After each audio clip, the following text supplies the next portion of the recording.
మరోవైపు అల్లూరి జిల్లాను అల్లాడిస్తున్నాయి వర్షాలు. రాజవొమ్మంగి మండలం వాతంగిలో వానలే వానలు. కొండవాగు ఉధృతంగా ప్రవహిస్తోంది.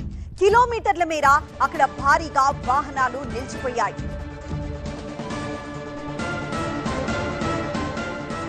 ప్రస్తుతం మనం అల్లూరి జిల్లాలోని కొండవాగును చూస్తున్నాం. వాగు ఉధృతంగా ప్రవహిస్తోంది. ఆ వాగుని దాటుకునే వెళ్తున్నారు కొంతమంది అక్కడి ప్రజలు.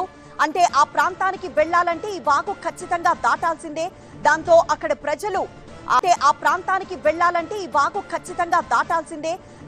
అక్కడ ప్రజలు తమ వాహనాన్ని పట్టుకునే ఆ వాగు దాటుతున్న దృశ్యాన్ని చూస్తున్నాం. కిలోమీటర్ల మేర భారీగా వాహనాలు నిలిచిపోయాయి. కురుస్తున్న భారీ వర్షానికి అల్లూరు జిల్లా వణికిపోతోంది, అల్లాడిపోతోంది.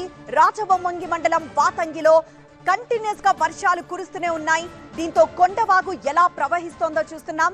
ఈ కొండవాగు ప్రవాహంలో నుండి దాటుకొని వెళ్లాల్సిన సిచ్యువేషన్. అక్కడ కొన్ని గ్రామాలకి చేరుకోవాలంటే ఖచ్చితంగా కొండవాగు దాటాల్సిందే.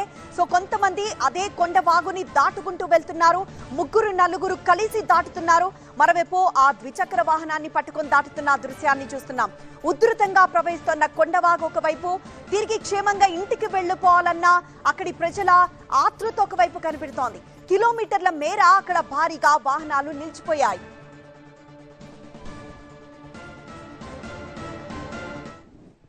గుంటూరు జిల్లాలోని కొన్ని ప్రాంతాల పరిస్థితి మరీ దారుణంగా ఉంది.